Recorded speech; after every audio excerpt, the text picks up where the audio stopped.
من أحلى أكلات زمان اللي كبرنا وتربينا عليها كفتة الرز. تعالى أقول لكم طريقتي فيها ومتأكدة هتعجبكم. وأول حاجة في وصفتنا النهاردة في الكبة هبدأ أضيف البصل، وطبعا كل المقادير بالظبط هكتبها لكم تحت الفيديو. وكمان هنضيف الثوم، وبحب أضيف شبت وبقدونس، وبزود شوية أكتر في الكزبرة الخضراء بتديها طعم وريحة أحلى.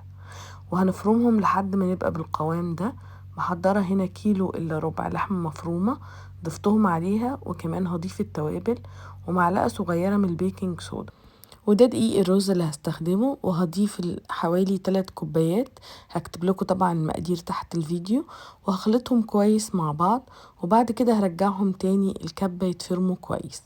وانا بفرمهم لو حسيت ان هما مش بيتحركوا كويس هضيف حوالي معلقتين او 3 من المية، هساعدهم ان هما يتفرموا. وده شكلهم بعد كده.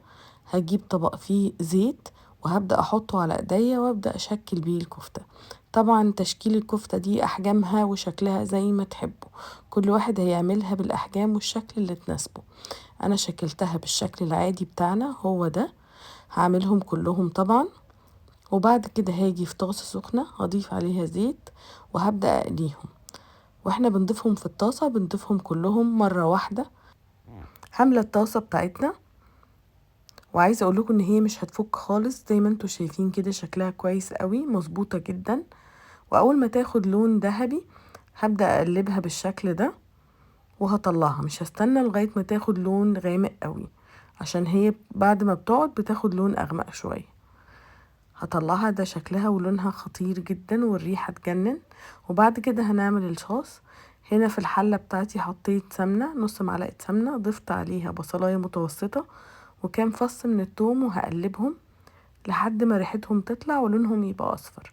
هضيف عليهم عصير الطماطم، ده حوالي كوبايتين، والتوابل برضو هكتبها لكم تحت الفيديو. وهقلبهم تقليبة. اول ما يبدأ الصوص بتاعنا يغلي هضيف عليه كل الكفتة، وهغطي عليها واسيبها تغلي حوالي دقيقتين بس مش اكتر. وبعد كده نقدمها. ممكن تتاكل كده وممكن نقدمها مع رز. جربوها ومتأكدة هتحبوها. ولو أول مرة بتشوفوني ما تنسوش تعملوا سبسكرايب وفولو للقناة.